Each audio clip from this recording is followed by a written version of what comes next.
Ahí estamos. ¿Me escuchás bien, Enrique? Sí, perfectamente. ¿Vos me escuchás bien? Perfecto, sí. Bueno, buenas tardes a vos y a la gente que se está conectando. Este, Desde ya yo estoy obviamente muy contento de que volvamos a encontrarnos, Enrique, y agradecido por tu participación. Te cuento un Agradecido problemita también. técnico que tengo, que se me rompió el sostén del celular, así que por ahí se va a mover un poco. No hay problema. Bueno, aprovecho también a agradecer a los compañeros de sectores que me dieron la confianza para estar acá hablando en nombre del grupo. Y si te parece, Enrique, mientras se va conectando más gente, me gustaría que hablemos un poquito del por qué esté vivo, ¿no? En este momento, Buenísimo. el para qué también, y bueno, en algún sentido también el desde dónde, ¿no? Hablamos nosotros. Para empezar, digamos que vamos, creo que 50 días, ¿no? De lo que va del año y ya van más de 35 femicidios. El de 51. Úrsula fue mediáticamente fue muy imponente por todas las características. Pero bueno, aparte de femicidios también hay travesticidios, transfemicidios, violaciones, todo tipo de violencias machistas y obviamente violencias extremas y violencias que son lamentablemente las más cotidianas, las más invisibilizadas. Y algunos varones nos estamos preguntando, bueno, ¿qué podemos hacer ante todo esto? Y una de las respuestas que nos pudimos dar fue, bueno, tenemos que empezar a hablar, ¿no? Tenemos que empezar a hablar y hablarle también a otros varones. Y así, bueno, fue que nos pusimos en contacto con vos y, bueno, acordamos esto que lo acordamos hace poquitos días. Eh, pero bueno, el objetivo, esperemos, sea hablarle a otros varones y esperemos que, bueno, que poder llegar a ellos o que nos ayuden a llegar a ellos porque sabemos que no son muchos los que se interesan por estas cuestiones, ¿no? Sí, estoy totalmente de acuerdo. Y sí, yo creo que van más de 51 mujeres asesinadas, ¿no? No sé si están los últimos dos, uno de Córdoba y otro, no sé de qué otro lugar, femicidios. Este, y, y bueno, y estas muertes de mujeres, estos asesinatos de mujeres que se dan en todos los países y hasta ahora ningún país ha encontrado la fórmula porque en realidad todos los países tienen modalidades, bueno, y hablemos de lo que es Occidente, su área de influencia, su área geopolítica de dominio, modalidades comunes de dominación masculina, ¿no? Así que en la medida de que no se modifique estas situaciones, este contexto de dominación y de subordinación, y creo que los femicidios van a seguir ocurriendo, ese es lo terrible.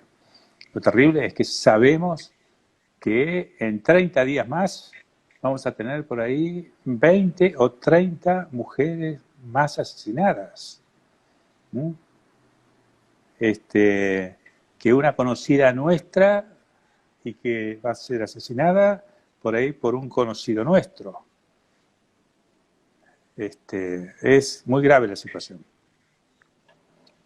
Es terrible pensarlo en esos términos y atendiendo a que la mayoría de los crímenes y de las violencias son llevadas adelante por varones cis heterosexuales, bueno, tenemos que tratar de llegar, de interpelarles y desde lo que nuestro lugar obviamente de analizar, de elucidar, desglosar algunas situaciones propias de la masculinidad hegemónica que, bueno, son normalizados, naturalizados, ¿no? Y quisiera también un paréntesis pequeño, Enrique, digamos, expresar desde dónde también hablamos, ¿no? Porque somos nosotros también varones que estamos atravesados por la cultura patriarcal, pero que, bueno, posicionarnos, digamos, en la vereda opuesta no implica que estemos más allá de nada, ni que hayamos superado nada, sino solamente que tenemos la intencionalidad de trabajar en la desconstrucción permanente y la transformación de nuestras prácticas, ¿no? De nuestra sensibilidad, incluso nuestra mirada. Sí, a mí me interesaba que presentaras un poquito lo que es el grupo en el que venís trabajando, ¿no? Desertores del patriarcado. Porque es conveniente que quienes nos escuchan sepan de que hay grupos de varones que se van formando en todo el país. Y así como hay por ahí personas que como yo no pertenecen a ninguna institución, a ningún grupo, medio libre o medio anarco ahí, pero hay muchísimos compañeros que están trabajando grupalmente y claro, no son visualizados. Y recién de alguna forma se va lentamente estructurando una red, los compañeros se van conociendo. Yo le decía el otro día a una periodista, bueno, lo que me decía, ¿por qué los varones no salen más a hablar y con impacto público?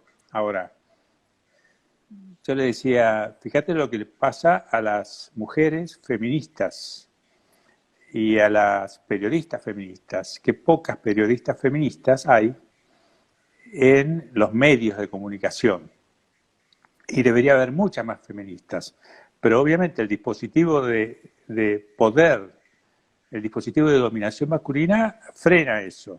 Mucho más frena el que haya hombres que tengan un posicionamiento igual que el de las compañeras feministas, o que se llamen aliados, que se llamen feministas, profeministas, lo que sea, pero que su posicionamiento sea un cuestionamiento a la dominación masculina, a la sociedad patriarcal. Es mucho más difícil encontrarlos. Encontrás ahí varios con discursos políticamente correctos y punto, que no aportan un carajo eso. Salió recién, ¿cómo se llama este comunicador social que sacó un video muy bueno? Lalo Mir. Bueno, excelente, es el primer comunicador social y extrañábamos, algún comunicador tenía que salir. Por fin salió Lalo Mir. Por fin salió Lalo Mir y esperemos que otros comunicadores sociales salgan a hablar. Pero lo cierto es que si están esperando, las compañeras feministas están esperando que sean compañeros políticos con los cuales pueden tener afinidad ideológica en un plan político, bueno, no esperen demasiado, mejor no esperen, porque los compañeros están más bien metidos en mantener la cuestión del poder y de desarrollar los proyectos políticos, etcétera, y todavía no tienen un posicionamiento feminista. Por eso van a hablar cuando resulten impactados por algún femicidio, punto. Sí, ahora vamos a entrar de lleno en esto de las masculinidades. Quisiera que tomemos 1 o 2 minutitos más, Enrique, para, por ahí si hay gente que por ahí no lo tiene tan en claro, ¿no? Que explicitemos un poco de qué hablamos cuando hablamos de violencia de género, de qué hablamos cuando hablamos de violencia machista, ¿no? De violencia patriarcal, sobre todo el patriarcado, que es un concepto que a gente que le cuesta tanto entender, pero no hay quien confunde, bueno, pero también las mujeres son violentas, ¿no? Y ellas también pueden llegar a dañar, pero a veces estamos hablando de cosas muy, muy diferentes. Sí, y también aquellos que hablan de violencia de género y solo se refieren a la violencia de género extrema y se ocupan muy bien de ocultar las diferentes violencias que sufren las mujeres, hasta esa violencia de baja intensidad que sufren ya desde nacer, por el solo hecho de nacer. Bien, ibas a decir algo sobre violencia de género y... Sí, sí, a mí siempre me parece importante rescatar que cuando hablamos de género, que hablamos de un término que es relacional, ¿no? Que tiene que ver con relaciones de poder, y que en el caso de los varones es relaciones de dominación, y en el caso de las mujeres de subordinación, ¿no? Y que obviamente que la violencia patriarcal está, digamos, instituida, ¿no? Para tomar este término de Castoriadis, ¿no? Es un instituido, y como instituido está naturalizada y está invisibilizada, es como que pasa por algo normal y a veces no se da cuenta la gente de que es violencia también, ¿no? Aunque no haya un golpe, aunque a veces ni siquiera haya un insulto, sino de formas mucho más sutiles, ¿no? Como ahora vamos a ver. Eh, Me gustaría entonces puntear las cosas que nos pusimos de acuerdo en los ejes, ¿no? Para charlar, esperemos que llevar bien el tiempo. Pusimos como ejes las masculinidades, que vamos a empezar por eso, las viejas, las nuevas, las mixtas. Después vamos a hablar de lo que llamamos las cofradías de varones, ¿no? Esto de estas desigualdades, estos privilegios y estas complicidades que se dan entre los varones. Después el acoso callejero como analizador de lo que es el patriarcado en sí. Y el último punto, bueno, de qué podemos llegar a hacer, ¿no? Nosotros como varones, seamos cis, seamos trans, seamos heteros, seamos bi, seamos gays, eh, seamos lo que seamos, pero nos reconozcamos como masculinidades, ¿qué podemos llegar a hacer? Este, bueno, hablando de las masculinidades, sé que vos antes hablabas, ¿no? De lo que, bueno, muchas esperan de, bueno, ¿qué esperan los varones para salir a marchar, para autoconvocarse?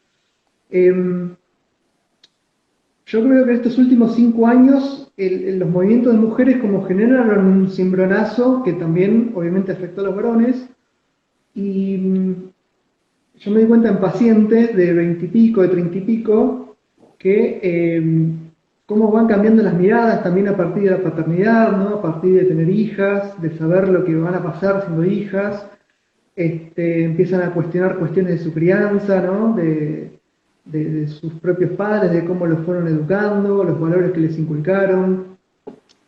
Pero algunos llegan a reflexionar sobre y a criticar los casos de violencia física extrema, pero no las violencias sutiles, como decíamos, ¿no? O las desigualdades que se dan en el caso de las crianzas, en el caso de las tareas domésticas, de las tareas de cuidado, ¿no?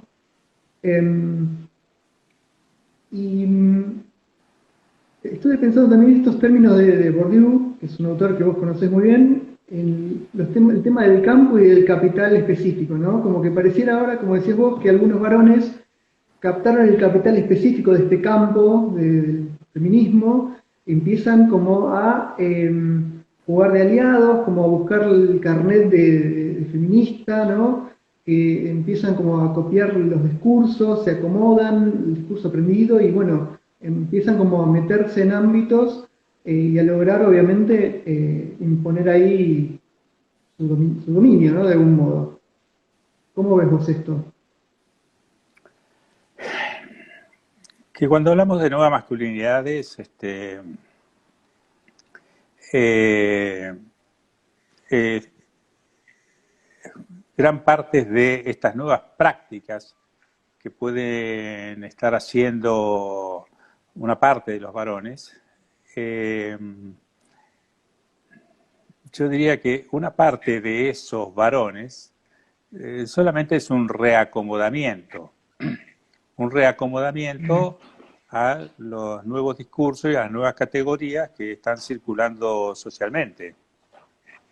Entonces, ese reacomodamiento lo que significa es que la dominación masculina se comienza a expresar de otra forma.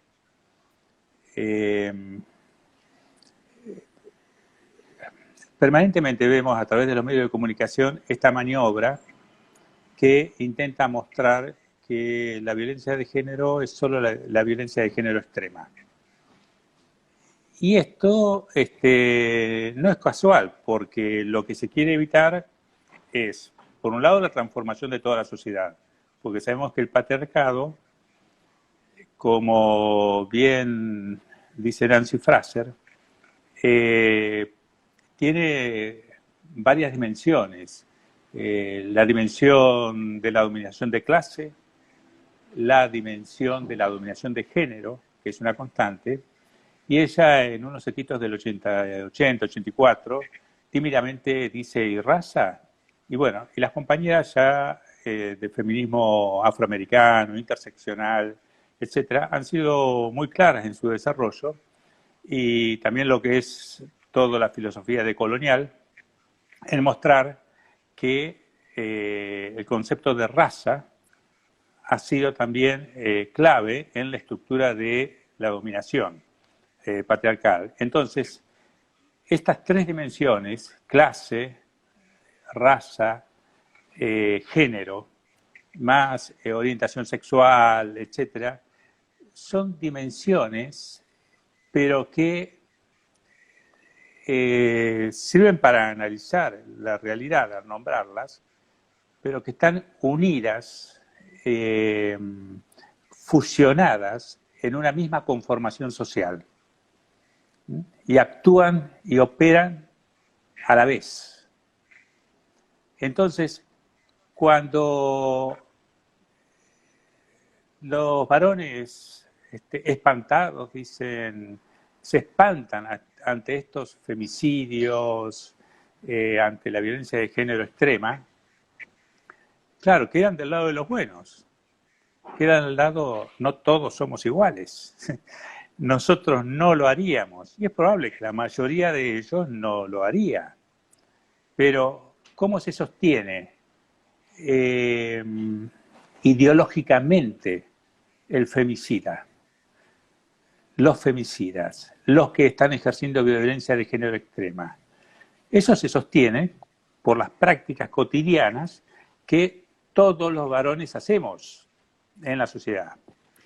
Y entonces es ahí en donde yo observo que muchas compañeras feministas dicen, los varones tienen que hacerse cargo, los varones tienen que asumir responsabilidades, los varones tienen que... Están haciendo una apelación ética, están cuestionando éticamente. Ahora, está bien que cuestionen éticamente, pero ¿sirve de algo? ¿Sirve de algo?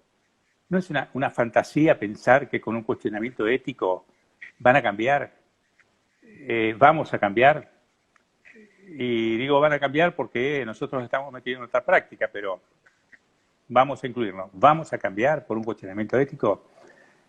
A ver si queda más claro. Imaginemos, creo que esto lo comentaba, pero imaginemos a la gente, Bolsa de Nueva York, gente de capitalismo financiero, que están produciendo una pobreza y la miseria de los pueblos. Y les hablamos, nos reunimos con ellos y les hablamos. Señores, ustedes tienen que hacerse cargo. Ustedes son los que están produciendo la miseria. La miseria produce muertes. Y hacemos un llamamiento ético. ¿Sirve para algo? ¿Sirve para algo esa apelación a lo cognitivo cuando tienen el goce del ejercicio del poder? Yo creo que no sirve para nada. Está bien que circule, pero lo que sirve es cosas que nos impacten como varones. Por ejemplo, esto que comentabas, esos varones que tienen hijas y que de golpe se ponen a pensar, gracias a los aportes de las compañeras feministas, qué puede pasar con sus propias hijas y a rever su situación de varones y cómo han sido educados. Yo creo que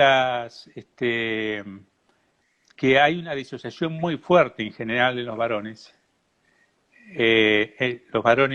cis y parte de los varones bisexuales y parte de la comunidad gay, que tienen prácticas machistas y que ven o piensan de que no tienen nada que ver con los femicidios y con la violencia de género extrema. Y entonces, claro, se espantan y dicen, no las queremos golpeadas, no las queremos asesinadas, Uno ve en los programas de televisión y que dicen, ¿quién quiere que la asesinen mujeres? No, eso no puede ser, basta. Pero dicen, no las queremos golpeadas, no las queremos asesinadas. Y hay algo que no dicen, pero que está presente en sus prácticas, y es, pero que sigan subordinadas. Que sigan subordinadas. ¿Eh? Que las trans, travestis, etcétera, nos sigan sirviendo en la prostitución. ¿Eh? Que las mujeres nos sigan sirviendo en la prostitución o en nuestras casas, que sigan subordinadas. Entonces ahí me acuerdo del modelo de ese spot, los ayudadores. ¿Eh? Sí. Y ahora, bueno, no sé qué estás pensando, después hablo de los ayudadores.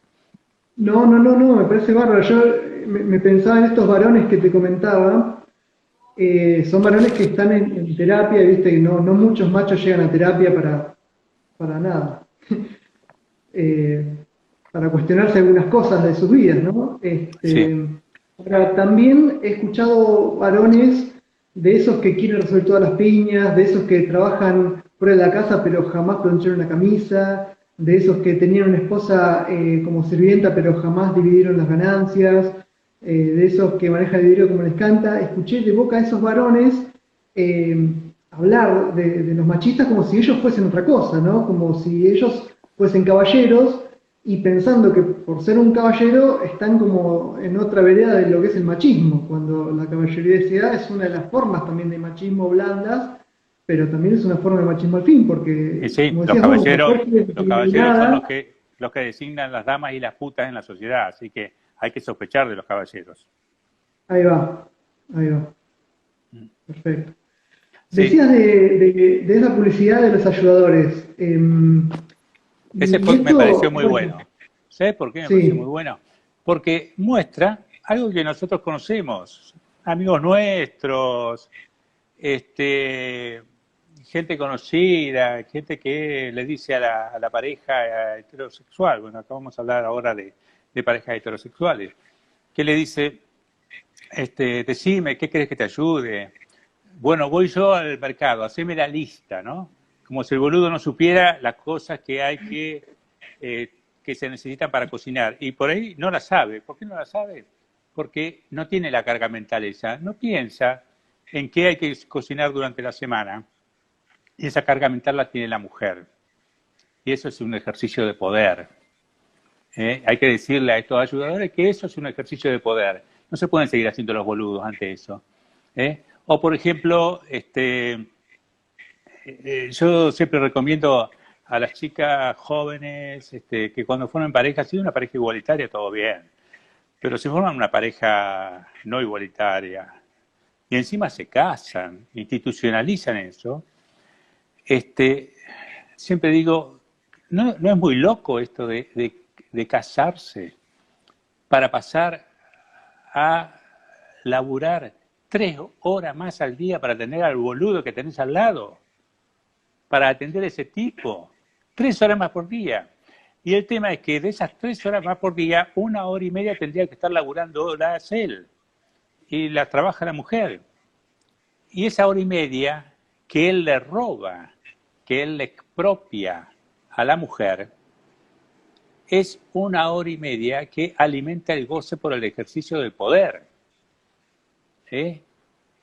Y esa hora y media por día, la mujer no la puede poner en su propio proyecto de vida. Entonces, el insight que tienen que hacer estos ayudadores, estos buenos tipos, que son buenas personas, sí, pero, y pueden ser excelentes padres, etcétera, pero que ejercen el poder, el insight que tienen que hacer estos tipos es que están ejerciendo poder y están ejerciendo dominación y que de estas singularidades está con un perfume, digamos, estas singularidades sostienen la praxis machista y es ponerse al hombro el patriarcado y darle un contexto al ejercicio de violencias más extremas. Porque los machos violentos se sienten totalmente validados ahí cuando en la televisión ven una novela y ven aparecer un machista. o se sienten totalmente validados cuando ven a un actor o a un panelista idiota teniendo comentarios misóginos, o lo ven a Feynman o a otros imbéciles teniendo comentarios misóginos. Los violentos se sienten totalmente validados. ¿Qué le dice un violento cuando escucha a Feynman cuestionar a la feminazi? Le dice a su pareja, a la que está sufriendo violencia, aprendé, ¿ves? ¿Ves? Así se habla. Entonces, toda la sociedad, toda la sociedad no, es decir, las prácticas que sostenemos, los varones heterosexuales, bisexuales y gran parte de los homosexuales y gran parte de los bisexuales, es una práctica machista. Y esto tiene que modificarse. Ahora, ¿cómo modificarse? Esta es una de las preguntas y algunas ideas por ahí podemos tirar, ¿no? Sí, ese es el último bloque de este Bueno. encuentro, vamos a hablar un poco de eso, pero yo no quería dejar, ahora hablando nos metemos en el tema de las cofradías de varones, las complicidades machistas, este video que vos decís, lo de los ayudadores, ¿era, no? Sí, los ayudadores. Que no solamente ahí vemos reflejado a gente cercana, sino también a veces a nosotros mismos, ¿no? Yo me he visto reflejado, o en el presente o en el pasado no muy lejano, de cosas y darme cuenta de, yo también, yo no estoy fuera de todo esto, ¿no? Yo estoy implicado en esto. Y está bueno esto de poder incluso tener ámbitos donde poder decirlo, sí, yo también hago esto, y obviamente con nuestras parejas blanquearlo, hablarlo para modificarlo de algún modo, ¿no? Pero vamos un poco a esto de los grupos de varones, ¿no? Porque pareciera que en el ámbito público, ahora que están empezando a hablar de estas cuestiones, como que en el ámbito público o en los espacios en general donde circulamos, hay tipos que como que se están como inhibidos, digamos, ¿no? De sacar todo su machismo y toda su visión misógina, pero después llegan al ámbito de sus amigos o en su casa y ahí, bueno, se despachan, ¿no? A mí me han dicho, yo por suerte no tengo estos personajes en mi vida ya, pero hay gente que me cuenta que nada, en grupos de varones es con moneda corriente esto de pasarse un video, porno, de una foto de una piba que puede tener la de sus hijas, y comentarios obviamente muy machistas, muy misóginos, por grupos de WhatsApp, pues, generalmente, y donde, bueno, todo esto pasa como naturalizado, ¿no? O el silencio en las situaciones, no sé, de juntadas entre amigos, cuando comentan ciertas cuestiones de su vida, ciertas prácticas, ¿no?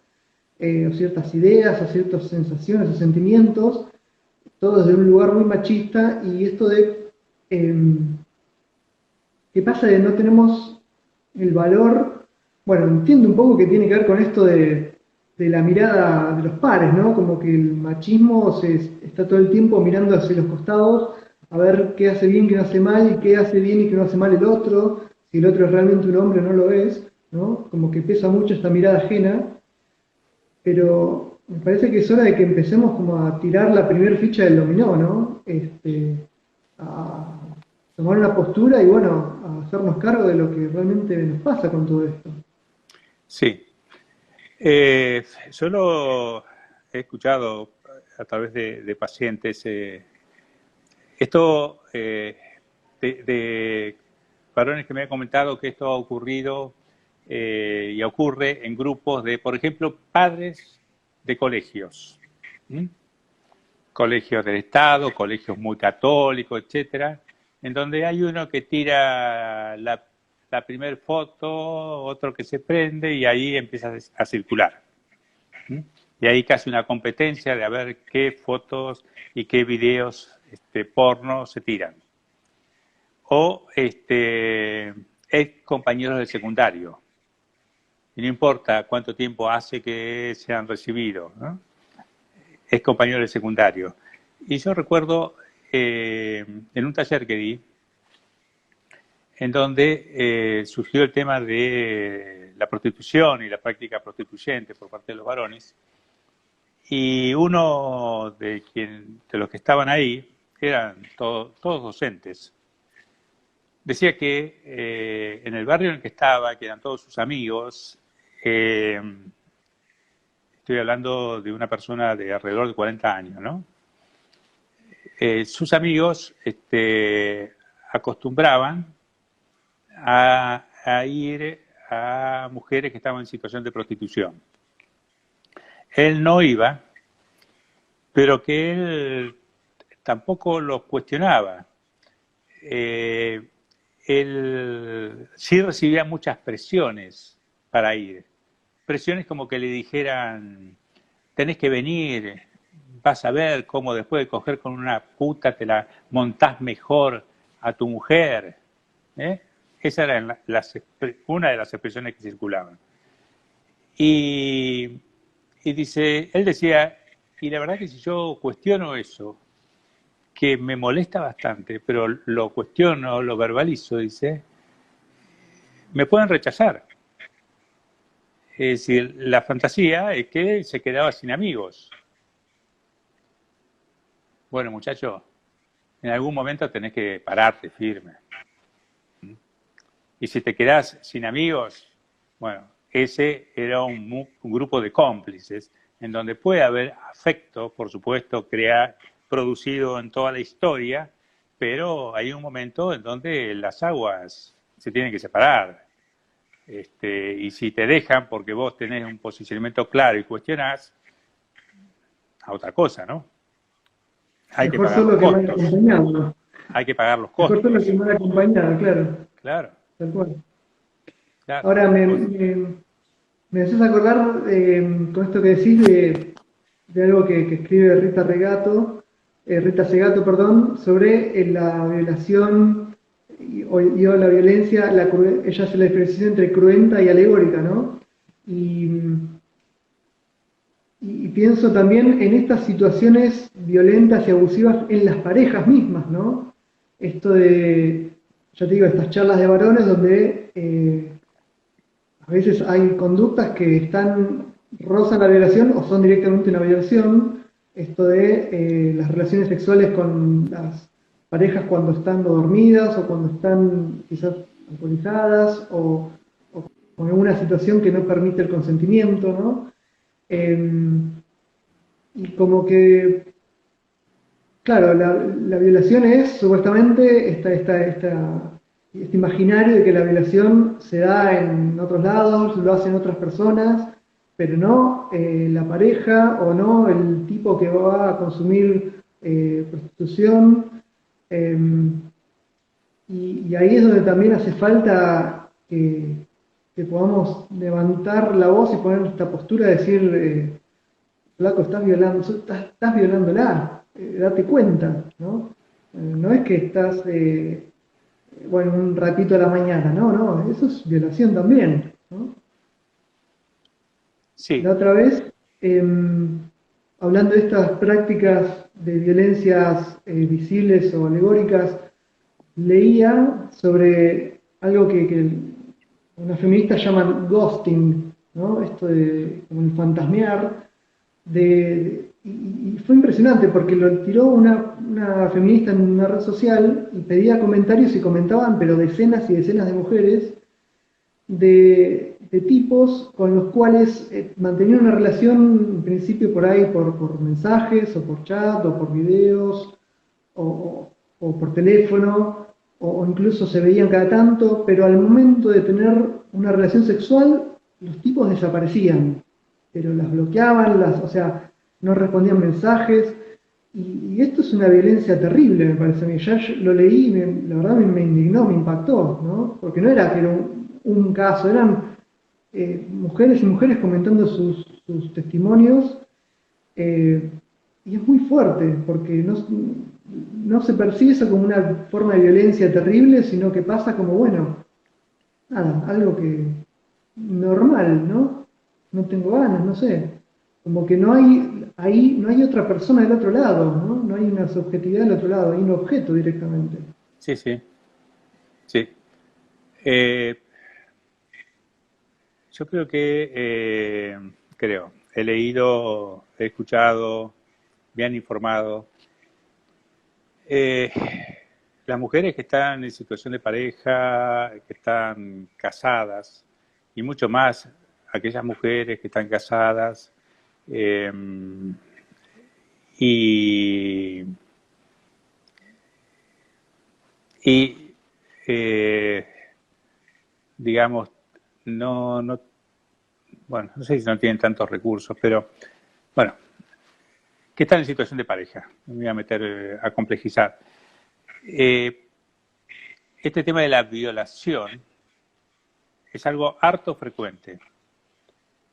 Yo creo que hay violación cuando no solo no hay consentimiento, sino también no hay deseo. ¿Eh? Y entonces Sí. la mujer puede decir, bueno, sí, tengamos, pero porque se puso pesado, etcétera, para sacárselo de encima. Entonces, cuando no hay deseo, esto es clave, tiene que existir deseo. Y si no, ¿por qué tener la relación sexual? Entonces tiene que haber deseo y consentimiento, las dos cosas. Si no están, para mí es una violación. Yo recuerdo una, una mujer que no tenía deseo, decía que sí porque sentía que no le quedaba otra, y lo único que podía hacer como, como casi protesta era, cuando lo tenía encima, porque siempre era la misma posición, era ir golpeándole el hombro y diciéndole rapidito, rapidito, ¿eh? Que acabara rápido. Es algo así como prestándole un servicio. Y era una situación que la dejaba muy mal a esta mujer. Ahora, esto es súper frecuente, súper frecuente. Y esto tiene que ver con la creencia en la que somos educados los varones de que el cuerpo de las mujeres nos pertenece y que los cuerpos que están en posición de subordinación nos pertenecen, no solo las mujeres, el cuerpo de niños, niñas, trans, travestis, es decir, cualquiera que no cumpla los criterios de varón, adulto, heterosexual, etcétera. Es grave. Sí, sí, sí, tal cual, Enrique. Y con esto creo que nos das el pie para pasar al tema del acoso callejero, que también es un analizador desde el cual poder visibilizar muchas de las raíces patriarcales, ¿no? Este, porque como vos decís, el cuerpo, hay una relación como de propiedad y pertenencia de los cuerpos, de las vidas, de las mujeres y de otras personas, objetos de uso, objetos de admiración, objetos como trofeos, territorios de conquista, ¿no? Y esto de la calle, del espacio público como el espacio masculino, ¿no? Donde los machos se creen los dueños. Incluso lo ves en cosas más bobas como, no sé, en un transporte público o en un espacio público, los machos hablando a los gritos para que los escuche todo el mundo, ¿no? Esto es como una especie de marcar la cancha también a todo el resto. Y en el caso del acoso, que no es solamente la expresión verbal, sino que también hay arrinconamientos, hay persecución, hay gente que, bueno, miles de mujeres que nada, se toparon con un tipo que directamente les mostró el pene o los genitales, o los que en el transporte público aprovechan para apoyar, ¿no? Hay algunos que también me contaron que se han masturbado, que vieron que algunas compañeras llevaban con la ropa manchada, cosas, bueno, terribles que tienen que ver con esta visión de lo femenino como algo, básicamente eso, ¿no? Inferior, como algo, como un adorno, como algo indefenso que hay que cuidar o que hay que aplastar o que hay que usar o abusar, ¿no? Y lo más loco es que ningún macho tira estas frases mal llamadas piropos para tener una relación, una vinculación con la otra persona, ni para acercarse, ¿no? Es una cuestión solamente, como te decía, de marcar la cancha, de decir, este es mi territorio y yo hago lo que quiero con vos, ¿no? Eh, y que es una parte visceral de la violencia machista, pero que no se considera violencia, ¿no? O sea, incluso en talleres con adolescentes, vos hablás de la violación y de otras violencias, y como que, bueno, hay un acuerdo, hay un consenso, pero con esto del acoso callejero, del mal llamado piropo, como que algunos todavía se resisten, ¿no? Sí. Yo creo que las compañeras de Ni Una Menos y aquel día que hace 5 años salieron a la calle y ocuparon las calles con sus reivindicaciones, sus dolores, sus ausencias, su bronca. Creo que ahí produjeron un impacto cultural muy fuerte, ¿no? Y que mostraron, algo así como pusieron en escena también a los acosadores en las calles. Y el tema del piropo fue un tema de discusión y, bueno, obviamente lo sigue siendo. Nunca falta los imbéciles que siguen defendiendo, intentan en la televisión, ¿no es cierto? Y algunas mujeres machistas que dicen, no, a mí me encanta que me digan cosas por la calle, sin pensar lo que puede implicar eso para muchísimas otras mujeres, ¿no? Los tipos se manejan ahí en la calle como si fueran jurados de certámenes de belleza, que por supuesto, por cierto, se han caído bastante también muchos de ellos, y de belleza de acuerdo al criterio masculino. Entonces van diciendo, esta mina está muy bien, me la cogería, le haría esto, le haría lo otro. A esta mina le voy a decir que no es cogible, que tiene que adelgazar, a esta que tiene que ir más al gimnasio, a esta que... Ellos se consideran los jueces. Es terrible. Imagínatelos también esos tipos en sus casas, imagínatelos esos tipos en pareja. Esos tipos son los machos que le explican a las mujeres, a sus parejas, son los machos explicadores, los que les dicen, mirá, cállate la boca que yo te voy a explicar cómo es la vida. Creo que la mayoría de las mujeres han tenido la experiencia de tener un tipo así en algún momento de su vida. El tipo que les quería explicar cómo era la vida, las cosas que había que hacer y las que no había que hacer, porque boludo ese tenía toda la experiencia del mundo. Entonces, han sido las mujeres las que han dicho, no, las que produjeron este cambio, y nosotros tenemos que ayudar a fortalecer ese cambio, ¿no? Porque objetivamente, históricamente, vamos cambiando con el fuerte no de las mujeres. Diría que, parafraseando a Foucault, el patriarcado está en todas partes. Lo que nos toca hacer es hacerlo visible, ¿no? Para poder combatirlo. Y eso nos lleva también al último eje que habíamos planteado, que era esto de, bueno, ¿qué hacemos, no? Esto de, como hablaba antes, lo instituido, lo instituyente, lo que está instalado, lo que queremos instalar. Pero acá también hay dimensiones, ¿no? Está la dimensión de lo micro, lo que puedo hacer yo, vos, como personas, como grupo, y está también lo macro, ¿no? Cuestiones que tienen que ver con poderes instituidos, con el poder del Estado, con organismos, ¿no?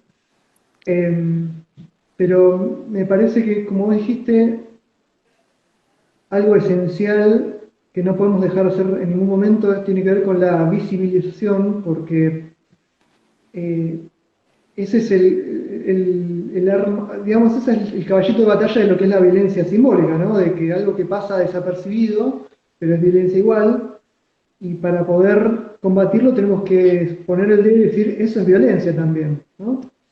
Sí. Y empezar a hablar de esto, empezar a problematizarlo, como decíamos antes, sin darnos de nada, ¿no? Sin darnos de que yo no estoy tocado por esto, ¿no? Haciéndome cargo de lo mío, por supuesto, pero ahora nos toca empezar eso y, como decíamos antes, hay cosas que van a pasar de abajo hacia arriba, desde lo micro, ¿no? Desde lo micro, desde lo grupal, desde las coordinaciones que se pueden hacer entre grupitos de varones que están por ahí dando vueltas. Y ahí quizás pueda salir alguna acción potente que no sé si sea un instituyente, pero que empiece como a sumar, ¿no? Como ese magma de significaciones que empiezan a sumar, como decía Castoriadis, para prever un poco de lo que se viene también, ¿no? Sí. Sí, yo creo que hay acciones que tienen que ver con lo que se llama la sociedad civil y acciones que tienen que venir del Estado, ¿no? Confiando más en las acciones que tienen que venir de la sociedad civil. Como acciones de la sociedad civil, diría,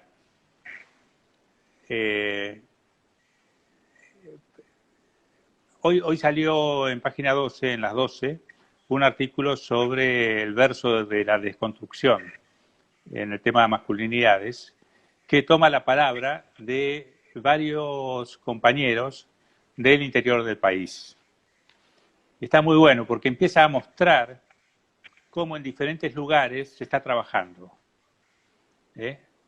Y esto es algo que tiene que saberse, porque hay muchísimos grupos en el Gran Buenos Aires, en las provincias, en Capital Federal, pequeños grupos de varones que están trabajando. Yo recuerdo en La Matanza, y ahora están ligados a la Secretaría de Género de La Matanza del gobierno municipal, los compañeros iban a las plazas y ahí generaban discusión sobre noviazgos violentos, sobre roles masculinos, etcétera, ¿no? O sea, hay gestión y hay creatividad en muchísimos compañeros, generando propuestas nuevas, pero no hay visibilidad. Ahora, hoy cuando comenzamos yo te decía, bueno, si hay pocas feministas en los medios de comunicación, porque el dispositivo de dominación masculina trata de que no aparezcan, bueno, mucho menos también van a aparecer varones que tengan la misma posición que las compañeras feministas. Entonces ahí habrá que buscar la forma en que visibilicemos el trabajo que individual, grupalmente podemos ir haciendo y generando redes entre varones. Pero por otro lado, son necesarias acciones de educación formal e informal, porque el Estado, en la medida que no produce políticas feministas hacia los varones, está produciendo políticas machistas. Y más allá de que en diferentes estados provinciales o en estado nacional haya algunas direcciones de masculinidades que están empezando a elaborar una política. Es muy incipiente todo esto. Pero mientras la política es machista. Pero necesitamos del Estado, que el Estado haga spot, por ejemplo, como el de los ayudadores.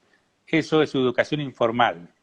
Eso produce un impacto importante porque ahí los hombres nos podemos ver reflejados en las conductas que parecen ingenuas, pero que, vuelvo a repetir, ocultan el goce por el ejercicio del poder, ¿no? En esa singularidad. Y a la vez es necesario que el Estado y que el gobierno tome una posición firme con respecto a la educación sexual integral. No puede ser que se deje joder a miles de niños y niñas por la Iglesia Católica, por las iglesias evangélicas, por los sectores conservadores, que quiere que se hable del amor, del sexo de los ángeles y no de lo que le pasa a los niños y a las niñas cuando son abusados y sufren incesto paterno-filial. No puede ser que esos discursos del amor estén ocultando y beneficiando a abusadores, a padres incestuosos, a violadores, a hombres violentos. Entonces necesitamos educación sexual integral, porque la educación sexual integral trabaja tratando de desactivar desde muy pequeños la estereotipia en los roles. Genial. Eh, mientras, sabes que mientras hablabas, Enrique, pensaba, bueno, primero que, bueno, sabes que el grupo nuestro, los desertores del Patriarcado de la Cultura Prostituyente, nos consolidamos, digamos, en el 2020, en plena pandemia, en septiembre como que armamos un documento fundacional dando nuestra postura y bueno, saliendo a la luz, pero ya veníamos de meses de juntarnos, y pensaba que, bueno, vos como sociodramatista, yo soy psicodramatista, quizás cuando afloje esto de la pandemia podemos llegar a hacer también talleres Vamos a que hacer tengan que buenos ver no talleres, nos vamos a solamente. divertir mucho. Pero me parece interesante hacer experiencias más allá de la palabra, porque la palabra también un punto encubre, ¿no? La palabra como que nos Claro. oculta, nos protege, y poniendo el cuerpo es distinto, es como el cuerpo dice siempre la verdad, ¿no? Sí, más cuerpo y menos PowerPoint, por favor. Ahí Los va, PowerPoint ahí son va. reaburridos. Esos cursos de género, de feminismo, etcétera, donde son PowerPoint y clasificación más clasificación son un embole. ¿Eh? Y lo que sirve es uno, dos, tres conceptos que se articulen con una emoción ligada a la historia de uno y que comience a operar y a transformar en uno, ¿no? En una. Sí, sí, hay que empezar a interpelar y a interpelarnos, ¿no? En espacios que sean experienciales, vivenciales, no solo teóricos, no solo bla, bla, bla, no solo reflexionar sin actuar. Eh, y yo creo que de ahí van a salir acciones más grandes, acciones más vistosas, construir poder popular desde abajo, ¿no? Sí. Desde experiencias concretas. Eh, y bueno, yo no sé cuánto nos queda, pero me gustaría que vayamos cerrando para que no nos corte a la mitad el Sí. Instagram, ¿no? La conversación. Nosotros decimos que para que efectivamente lograr este ideal de ni una menos, necesitamos que haya muchos machos menos, ¿no? Que para eso tenemos que desertar, y para desertar hay que tomar conciencia del lugar, del poder que socialmente tenemos por ser varones, tomar una postura, salirnos de este estereotipo, de este mandato de ser varón macho, ¿no? De ser rígido, duro, insensible, jefe, conocedor y solucionador, ¿no? Y empezar a ponernos en la vereda de enfrente, ¿no? Para superar este modelo prehistórico de ser varón y para, viste que antes se usaba como insulto el macho menos, como un insulto, ¿no? Ahora la idea es, bueno, ser machos menos, sí, ser menos machos, no ser machos, ¿no? Ese Sí, sería un sí, poco sí. el desafío que nos toca hoy en día. Sí, sí. Yo acuerdo con vos, acuerdo, y a los hombres que están por ahí, están participando, no sé cuántos habrá, yo les recomendaría, les sugeriría, les pediría que lean a las compañeras feministas, que accedan a la bibliografía feminista, que es necesario conocer el pensamiento feminista de las feministas, que lean a las compañeras del feminismo afro, del feminismo indígena, eh, que lean sobre todo los feminismos. Y por otro lado, que lo que necesitamos desarrollar los varones es la empatía. ¿Sí? La empatía con la otra, con les otros, la empatía con lo que viven las mujeres, la empatía con lo que viven todas aquellas personas que han roto con el género que le habían asignado, la empatía con las travestis, con las trans, con los no binarios, no binarias. Eh, necesitamos estimular la empatía.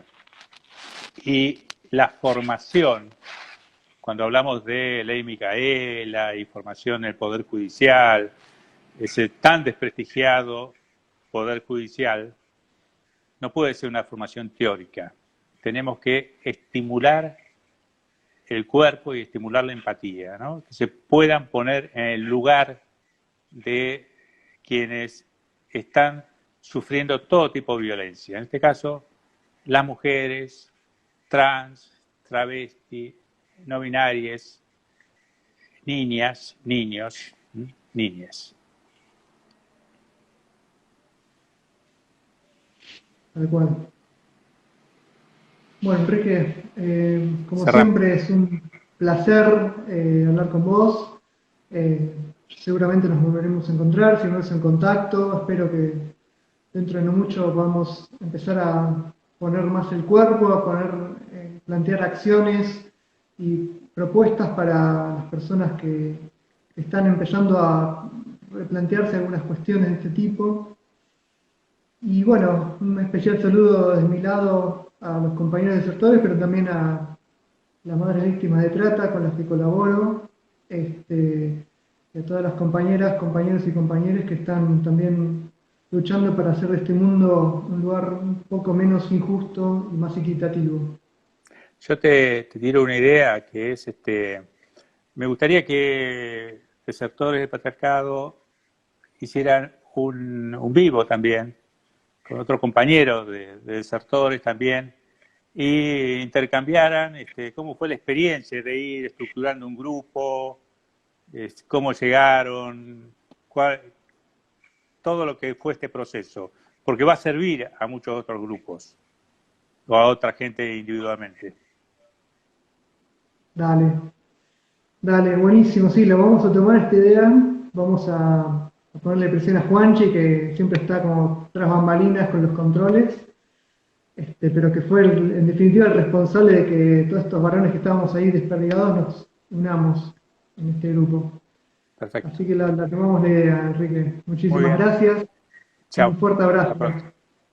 Adiós.